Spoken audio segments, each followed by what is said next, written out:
Hey, I'm Will LaVeist. He's Eric ClaVille. You're tuning into LaVeist and ClaVille, where we give it to you straight the way it is from a black male's perspective, because it's like that. So let's get right to it. The miseducation of critical race theory.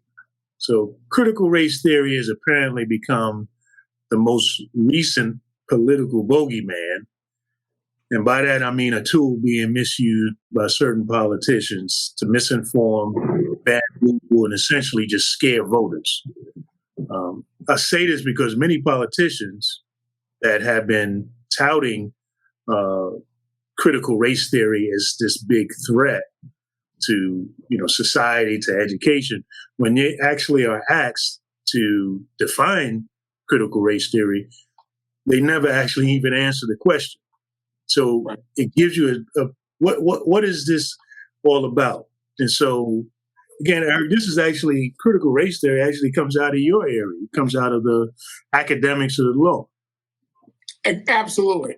And Will, it really first started as a legal theory to understand the laws and public policies of our society through the lens of race and discrimination.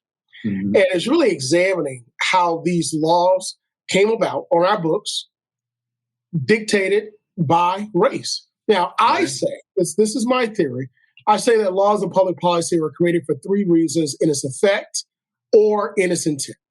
That is control and to dictate people, resources, and beliefs. People, resources, and beliefs. All right. Under my theory, I believe that every single law that's created, it sits squarely within that particular thought process, where it will control the way you believe, the way you think, the resources, and where you go. Under critical race theory, it examines very similarly all of the laws, as I just articulated, how race played a part in that. So case in point, look at housing laws. Look at laws as it relates to economics. Look at laws as it relates to who is black and who isn't. Right? The 128th rule. The 128th rule said that one drop of black blood made you black. No matter how, I'll say blonde or pass for white that you are. You're black. So what does that do? Okay, so I'm black by law. What does that do? That now limits my opportunities in America provided to whites because they're white and because the laws and policies were made by white legislators. Right. So if you're black by law, and to be black limits you into a certain caste in the system, the racial hierarchy of the society, Absolutely. Then you can see how the law and race intertwine and have real impact on people's lives. So let's give people some definitions. So critical race theory, essentially academic approach that seeks to understand how racism has shaped U.S. laws and how those laws will continue to impact, particularly impact and limit opportunities for non-white people, so black and brown, indigenous people. So the grandfather of the movement was actually a Harvard law professor, Derek Bell, who in the 1970s, and he voiced this frustration about how the landmark cases that came in the decade before, U.S. Supreme Court cases on education, on housing, so forth, that they hadn't yet really brought about equality in these areas. So he began to look at, what's going on here if you had a change in the law, but you don't have a change in equality. You still got disparities. And so legal scholars, fast forward in the 1990s, started to develop these ideas and identified, I quote, critical race theory as to understand how a regime of white supremacy and the subordination of people of color have been created and maintained in America. So see the power, the fundamental problem being how, the politics and economic power intertwine and support each other. And certain people get privileged for that. Other people are disadvantaged of it. Now you got the opposition and opposing view, say that let's see, it interpret the fueling of racial division, victimization, and for white students, causing them to feel ashamed of their race. But, there's also an academic side in terms of the opposition, right? I mean, that people actually are looking at the merits of the theory and offering, criticism of that as well. What do the fellow academics say? Well, you have to ask which academics, right? So you have about the last article that I saw, and the numbers may have increased by that time, but about 250 legal scholars, because it first is a legal theory, right? Right. But now it's also in other disciplines in the academics. So in history, in anthropology, and other areas, this is being taught. Now, you have those that believe that, yes, this is one of the missing pieces to help understand and unwrap all of this difficult history. Now, we call it difficult, but in actuality, it's tragic. Right. America itself, all that is great, it was created out of some events that were horrific. We talk about genocide. We talk about enslavement. We talk about the misuse of labor laws as relates to children, as relates to Asian Americans, Chinese Americans. We're talking about the selling of people as property. We're talking about the abuse of people. We're talking about the stealing of property of people. We're talking about all these things that made the America that we have, which we love and which we adore, and which is an example to the rest of the world. So they believe that the critical race theory is a piece that is missing to understand all that. Now, on the other side of the spectrum, you believe that it's anti-American, that we're starting to rewrite history, that it is Marxist, all right? Because again, the bad C word, right? Right. Communism, right? That it is a movement, as you said, Will, to make one race, and more specifically the white race, feel ashamed. But in actuality, it's to understand the whole history. And what I like to say is it is understanding the complete history of our country. Listen, we all have two sides of our family. You got that great side, you got the Ivy League graduates, you got the great families, you got the great preachers and the lineage of individuals who are doing great things. But you also have, in that same family, some people who aren't doing so great. Some people that you don't want to invite to the family reunion. You have some things in your family history that you don't want to talk about.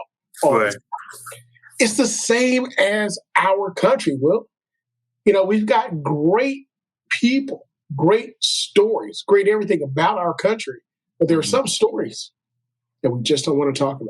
And this is part of it. Right. And so a big piece that's coming out in this now is that, okay, like you said, you've got these real dysfunctions, this real pain that has been part of the making of this great country that we have. Absolutely. And critical race theory seeks to take an analysis of that.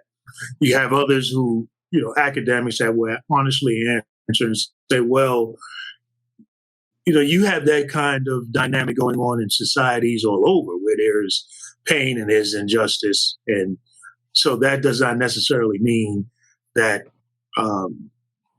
what we have here is any different than any of those kinds of situations, even though it may be race. It's still, you got winners, you got losers, those types of things. But what is happening is in the political sphere, it's being used, as I said at the top, as now this tool to, hey, we got this nice soundbite, critical race theory, sounds like the scary coming out of academia, and you can't trust academics anyway, and now they're trying to use yet another movement to uproot and overturn the America that we know as we've loved it. And one of the things that it kind of, it reminds me of is I think about when President Obama was seeking his first term, and you had the eruption of this, what some called a controversy regarding his pastor at the time, Jeremiah Wright, Yeah. who was preaching very much in the style, the Jeremiah style of preaching, of pointing out the things in America or things in a society that should be condemned, saying God will condemn those things unless you turn around and turn from your evil ways. Very common style of preaching, coming out of the Black liberation theology and discipline of which he came out of in the 1970s when he was in seminary. And so now they jumped on that as Black liberation theology. This is the thing that is to what is this thing that we've never heard of and so forth.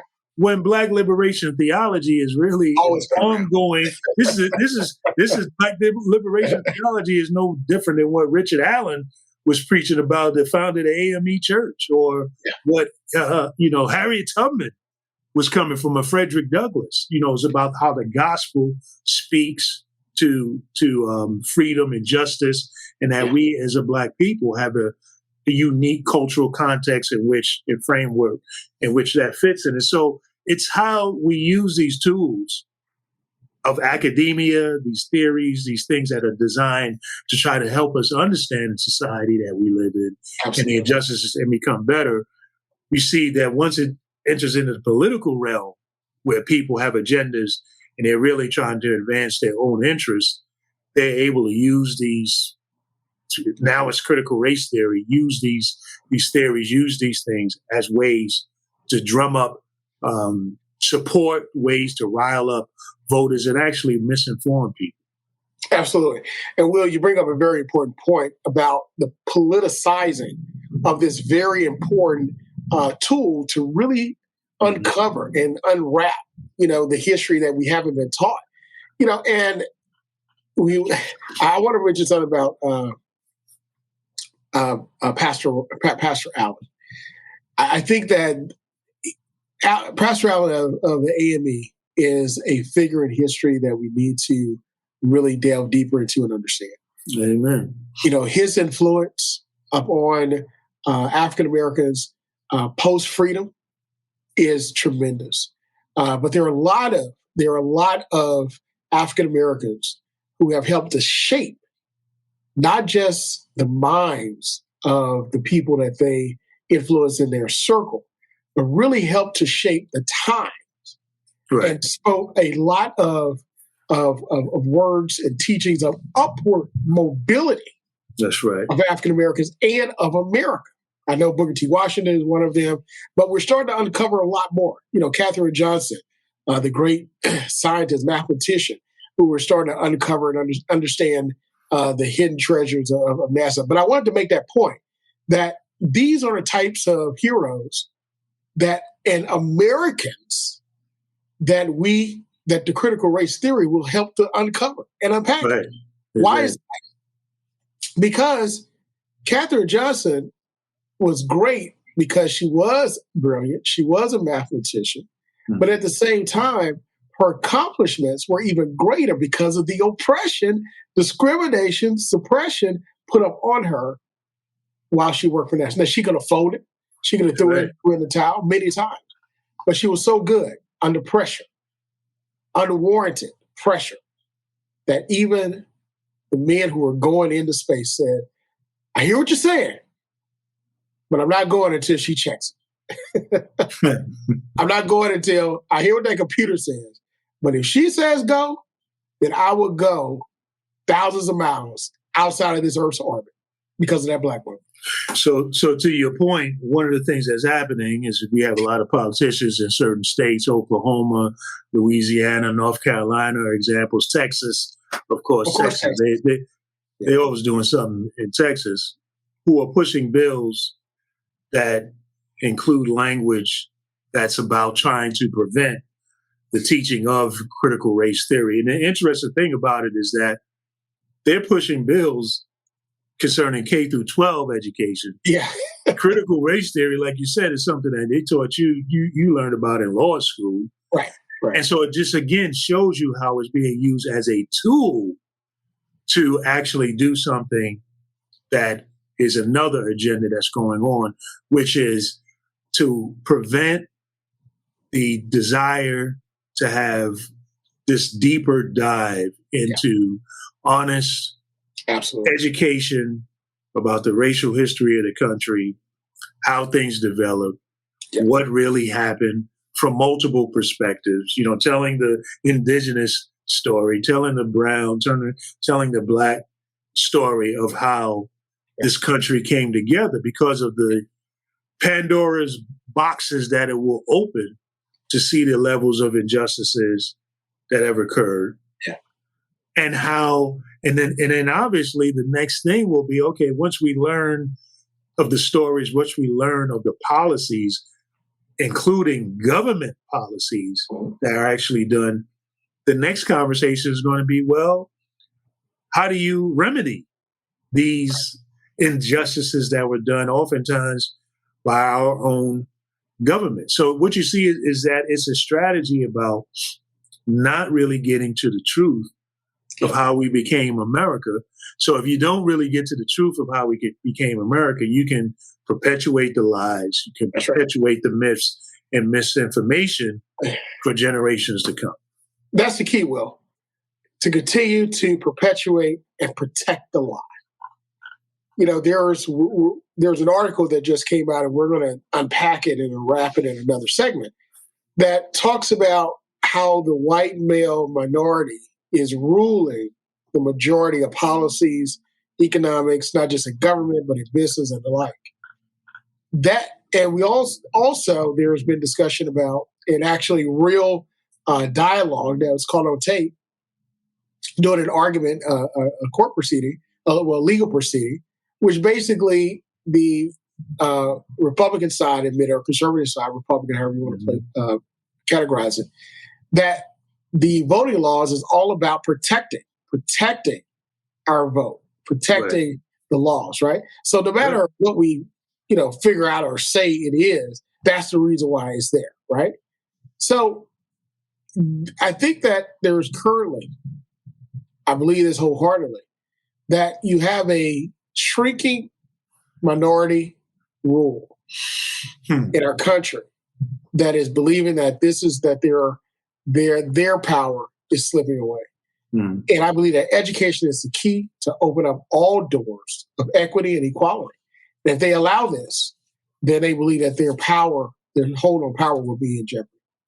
Now, here's why what you're saying is important and how it plays out for generations to come. So there's a study out of Skidmore College, published in American Psychological Association. And it reports that infants and toddlers are often aware of race and can display racist beliefs from their young age. Infants and toddlers. Yeah. So we often think that, racism shouldn't be taught, or anti-racism shouldn't be taught until age 5. But they have studies showing that, the developmental abilities and capacity, even in infancy, they can see differences in race. So if you teach, right, that talking about race and racism is bad, right? And we know that we have the capacity, even in toddlers, have the capacity to understand racism or to see differences. And we're already indoctrinating people to the mindset that even to talk about it is bad. Then you can already see that there will be, once somebody develops and becomes older and more cognizant and more, that there won't be any desire to do anything about undoing racism, about changing. So if you taught that is bad, we know at a young age you can understand race differences. Studies are starting to show that. Then as you develop, you become teenagers, you become adults, there would be no desire. And in fact, there will be a total resistance to even want to engage it and do anything about it, and even think that, want to be even open to the fact that racism still exists.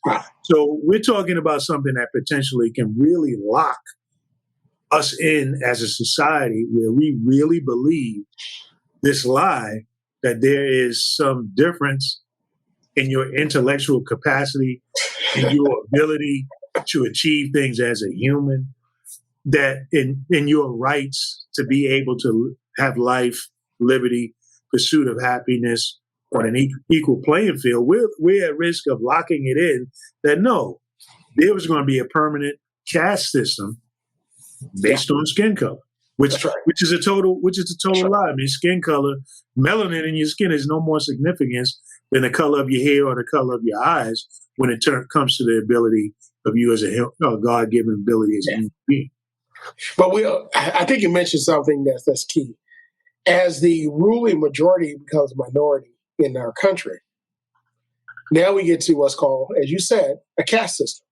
Mm-hmm. It's a different type of discrimination and different type of order in society, but it still puts those who are currently the majority at the top. Yeah, we certainly have it now. I mean, we have it economically now. Right, exactly. And it existed when we had slavery. I mean, it was a caste system. There's a pecking order based on race. So, yeah. But race played a part in that. And you're exactly right. We do currently have an economic caste system. Right. However, even within that economic caste system, race plays a part. Absolutely. So now, when we, as ruling majority shrinks into the minority, then to remain the majority, remain the ruling, or to become the ruling minority, a caste system has to be created. And I think that's what we're seeing. I think if you look at popular culture, I think if you look at the person that's fair skinned, is always the one that's the leader. If you look at the one that's dark in complexion, they're the ones who are in the back supporting the quote unquote supporting cast, right? Mm-hmm. If you look at unless you got the movie Black Panther. Now that we had a breakthrough there. Yeah. But Will, think about that. Black Panther is the largest grossing Marvel movie in the history of Marvel movies. Not that year, not that decade, the history, right?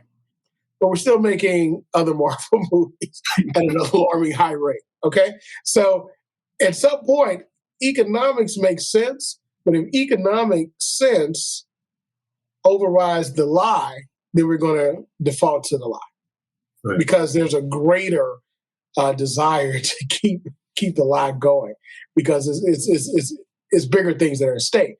But you mentioned the caste system.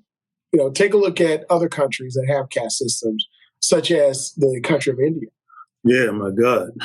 You know, the egregious beliefs of some who are people that God made are even untouchable. I mean, you can't touch them. You know, I mean, think about that. That is for another human being to say, we're all created by God.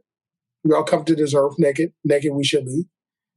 And to say that because you are from this family or because you look this way or because you're from this tribe, you now are part of this system. Right. And in India, it's interesting that you talk about India because in India, the caste system is now illegal, but still very right much practice. And exactly. this goes at the core of why, and it's why I said at the top, you know, miseducation of critical race theory, because this goes at the core of what the theory desires to explore. Is what is the relationship? How is this intertwined? How does it feed one? How does it establish and then also feed and perpetuate? Because clearly it's there is some kind of interaction that is going on there. And like you said, when you talk about India, the caste system, they have legally that's been abolished, but in reality, it is very, very real, and you can see it play out. You see even the impact of skin color in that society plays out. And so, what do you think will be the case as more and more people come to America with these kinds of concepts and ideas? Right. What will it mean in this country as well? Well, I think it's in mentioning what you just stated. Policy dictates practice. So you have laws, public policy, but then you have practice. Practices are not eliminated by the stroke of the pen. they're eliminated over the course of time. I give the example of the children of Israel when they were, the biblical story, when they were freed after 400 years of bondage. But there were some practices, that they couldn't take with them on a 3 days journey to the promised land. But they kept doing it. So, unfortunately, the only solution to cease those practices before individuals can actually go and live in a land that was promised to them and live greatly is that some had to die. So a journey that took 3 days actually took them 40 years to give them a chance to actually die. My God. So in looking at that story about the journey from Egypt into the promised land and the practices of the people and the beliefs, we now utilize that and equate that to what is going to happen here, which is why critical race theory is so important to be taught, and which is why the opposition is starting to try to seize it in K through 12. Because by the time the K through 12 become 21, 25, become 30, become 40, the practices of systematic racism will become something that no one will want to be a part of because of the teaching of truth as opposed to perpetuating the lie. Yeah, but I think that the other nuance that people need to pay attention to is, as we said at the top, critical race theory is being used as the bogeyman to really undermine the teaching of honest history and how race has played out in our country. And they're just using that as here's the new evil, and we've got to confront this evil. But the new evil is really an old evil that has been with us, and that's racism. We're never going to be the great nation that we can be without eradicating that.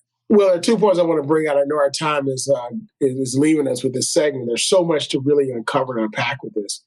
But 2 things. In order to make this theory more acceptable, because of the boogeyman principle or technique or tactic, is now we're looking at critical radicalization theory as opposed to critical race, because now it's like race is a fighting word. So you take that away.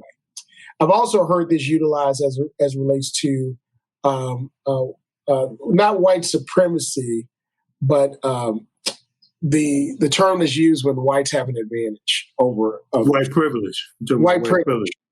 Yeah. Thank you so much. So I've heard that in order to take away the fighting word of white privilege, now persons are using majority privilege. But again, I think that those 2 characterizations of a very important area really fails, because white privilege, majority privilege will now become, as we discuss, and we'll unpack it in another segment, a white minority, ruling minority privilege. So when we say the ruling minority privilege, as opposed to the white ruling minority privilege. Also, lastly, I want to close with this. Teaching the truth of history is not about blaming the person next to you. Right.